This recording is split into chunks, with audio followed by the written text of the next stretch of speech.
Hello, आप सभी का बहुत बहुत स्वागत है नर्सिंग गुरुकुल की इस बेहतरीन और अमेजिंग से लर्निंग प्लेटफॉर्म पे। अगर आपने भी यूपी सीपेट यानी कि Uttar Pradesh common paramedical entrance test, ध्यान देना है यहाँ पे यूपी सीपेट लिखा है, सीनेट नहीं लिखा है, मैं थंबनेल पे सही कर दूंगा।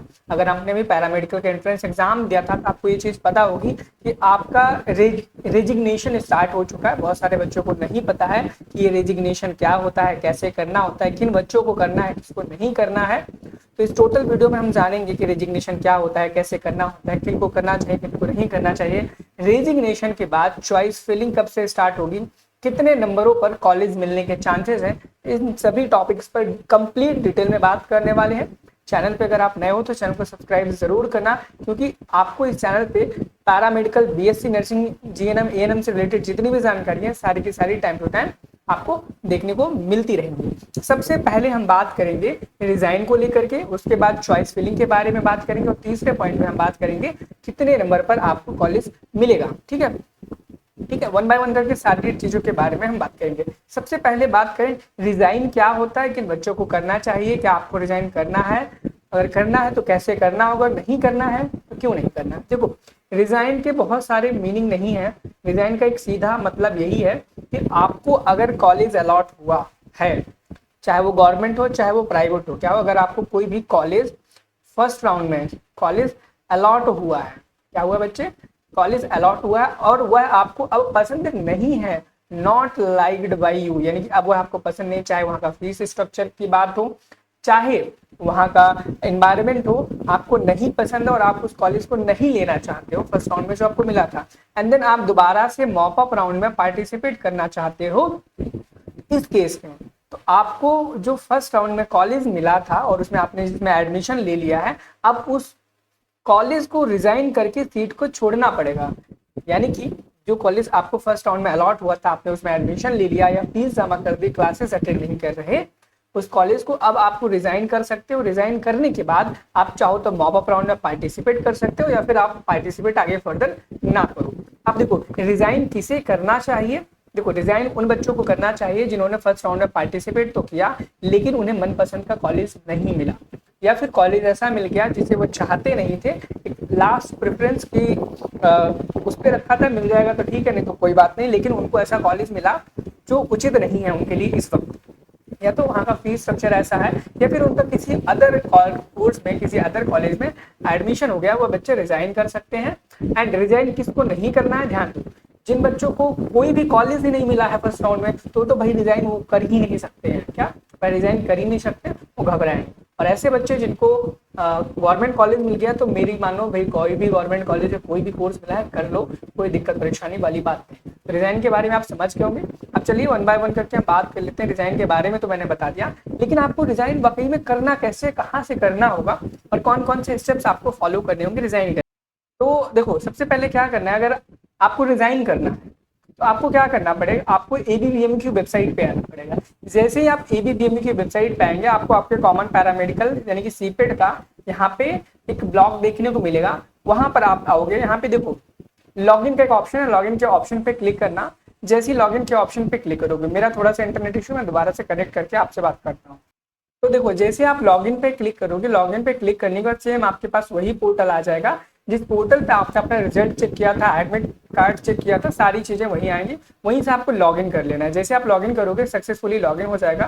तो आप जैसे देख सकते हो, कोई स्टूडेंट है जिसका नाम समथिंग जो भी है, मुस्कान नाम है, उसको कोई कॉलेज अलॉट हुआ था फर्स्ट राउंड में, मॉप अप राउंड में। अब देखो यहाँ पे क्या है, स्टेटस फर्स्ट राउंड में चरण 1 के लिए क्लोज लिख के आ रहा है, काउंसलिंग 1 विंडो क्लोज आ रही है, लेकिन मॉप अप राउंड के लिए यहाँ पर स्टेटस ओपन है और सीट रिजाइन करने का ऑप्शन है। जैसे आप इस पर क्लिक करोगे एक बार, और यहाँ आप अगर देखोगे, यहाँ पे आपको registration ID, roll number and साथ में आपको काउंसलिंग राउंड 1 में जो स्टेटस था, आपको जैसे इस बच्चे को संतोष पैरामेडिकल कॉलेज एंड हॉस्पिटल मिला है, ठीक है, गाजियाबाद में जो की है, तो यहाँ पर अगर इस बच्चे को अब यह कॉलेज नहीं लेना है तो क्या करेगा, रिजाइन क्लिक टू रिजाइन पे जैसे ही क्लिक करेगा, वह इस कॉलेज से रिजाइन कर पाएगा। क्या कर पाएगा, रिजाइन कर पाएगा, यानी कि अब उस बच्चे का एडमिशन उस कॉलेज में नहीं होगा। अब वो किसी अदर कॉलेज को चूज कर सकता है, कोई दिक्कत वाली बात नहीं है। लेकिन ऐसे बच्चे जिनको कॉलेज मिला ही नहीं था, यहाँ पर जब आप यहाँ पर रिजाइन वाले ऑप्शन पे क्लिक करोगे सीट रिजाइन पर, तो यहाँ पे डायरेक्टली लिख करके आएगा कि आपको राउंड 1 में कोई भी सीट नहीं मिली थी, जिसकी वजह से आप रिजाइन नहीं कर सकते हो। रिजाइन करने वाले बच्चे एक बार मेरी बात को बहुत ध्यान से सुने, यहाँ पे एक नोट लिखा है। अब जो भी बच्चे राउंड 1 को कंप्लीट कर चुके हैं और उसके बाद भी वह मॉप अप राउंड में पार्टिसिपेट करना चाहते हैं, चाहे उन्होंने डिक्लाइन किया था या वह सीट को रिजाइन करते हैं, उनके जो सिक्योरिटी मनी ली गई थी, आपकी जो सिक्योरिटी मनी 5,000 रुपए लिया गया था, वह आपको वापस यानी कि रिफंड नहीं मिलेगा, यूनिवर्सिटी द्वारा आपका जब्त कर लिया जाएगा, वापस नहीं दिया जाएगा। तो भाई अगर आपको 5,000 नहीं गंवाने तो जो कॉलेज मिला आप उसी को ले लो, और मॉप अप राउंड में पार्टिसिपेट करने के लिए आपको 5500 रुपए दोबारा से देने पड़ेंगे। क्या करना पड़ेगा? 5500 रुपए दोबारा से देने पड़ेंगे। चलिए हम आगे के टॉपिक्स पर बात कर लेते हैं। जैसे कि मैंने कहा था हम बहुत सारे टॉपिक्स पे बात करने वाले हैं, जिनमें से हमारे कुछ ही टॉपिक्स हुए थे। जैसे कि हमने रिजाइन कैसे होगा इसके बारे में जानकारी देख ली।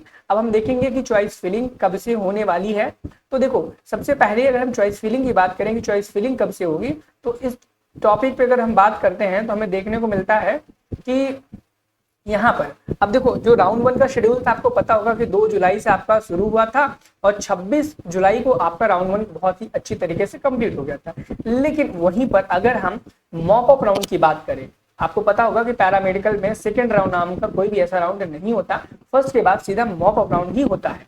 तो यहाँ पर आप जब देखोगे तो 28 जुलाई से आपका सीट मैट्रिक्स दिखना शुरू हो गया था मॉप अप राउंड का। लेकिन ध्यान रखिए आप इस बात को कि अभी जो सीट मैट्रिक्स आपको दिख रहा है पोर्टल पे, वो प्री रेजिग्नेशन वाला है, ये आपका रियल नहीं है। क्या है बच्चे? ये रियल नहीं है। और आप अपना रेजिग्नेशन 28 जुलाई से ही करना प्रारंभ, यानी कि परसों से ही कर पा रहे हो, आज भी कर सकते हो। और आपका जो ये रेजिग्नेशन करने का जो लास्ट टाइम है ना, वो आज 31 तारीख को, यानी कि कल आपका वह लास्ट टाइम होगा जब आप रिजाइन कर पाओगे। उसके बाद आप रिजाइन नहीं कर पाओगे, वो भी 6 बजे तक ही कर पाओगे, उसके बाद आप रिजाइन नहीं कर पाओगे।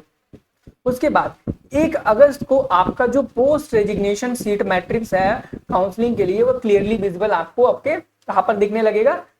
पोर्टल में दिखने लगेगा। और आप अपनी रजिस्ट्रेशन उसी यानी कि 1 अगस्त से ही स्टार्ट कर पाओगे। और अपना जो रजिस्ट्रेशन ऑनलाइन कर रहे हो उसकी जो अंतिम तारीख होगी 5 अगस्त तक आप रजिस्ट्रेशन कर पाओगे, उसका रजिस्ट्रेशन नहीं कर पाओगे।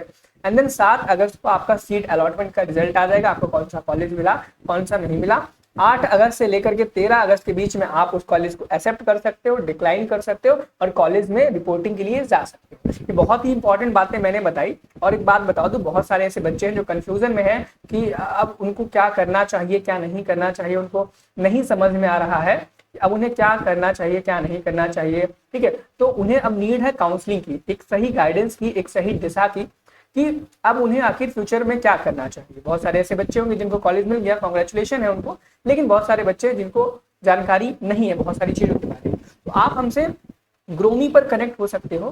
ग्रोमी में बता दूं, ग्रोमी एक कंसल्टिंग एजेंसी है हमारी ही नर्सिंग गुरुकुल की, जिसमें हम आपको करियर काउंसलिंग करेंगे अगर आपको नीड होगी तब।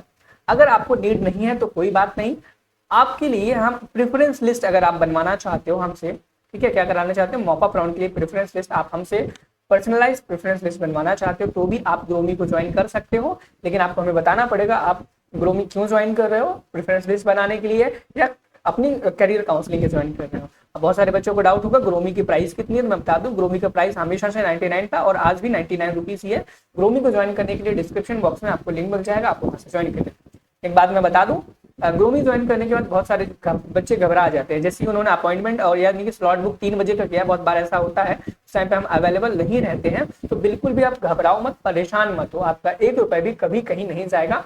ये ऐसा नर्सिंग गुरुकुल हमेशा कहते आया करता है और आपका कभी भी नहीं जाएगा। आप डिस्क्रिप्शन बॉक्स में ऐसा कभी होता है तो हम आपसे ऑलरेडी कनेक्ट करेंगे। जैसे कि इनके हमें देर हो रहा है, हम ऑलरेडी आपको मैसेज ड्रॉप कर देंगे व्हाट्सएप पे, भाई थोड़ा सा प्रॉब्लम है, आप थोड़ा सा सब्र रखें, ठीक है। उसके बाद फिर भी अगर नहीं आता, हम भूल जाते हैं, जैसे कभी कभी हो जाता है टेक्निकल इशू, नेटवर्क इशू की वजह से हमारे पास नोटिफिकेशन प्रॉपर टाइम पे नहीं आ पाती, आप हमारे इंस्टाग्राम पे मैसेज कर दो, डिस्क्रिप्शन बॉक्स में हमारे इंस्टाग्राम का लिंक दिया रहता है। एंड नेक्स्ट एंड इम्पॉर्टेंट सबसे मोस्ट जो की है कि आपका चॉइस फिलिंग रिजाइन कैसे होगा वो बता दिया, चॉइस फिलिंग कब से स्टार्ट होगी उसके बारे में भी मैंने बता दिया, 1 अगस्त से होने वाली है ना।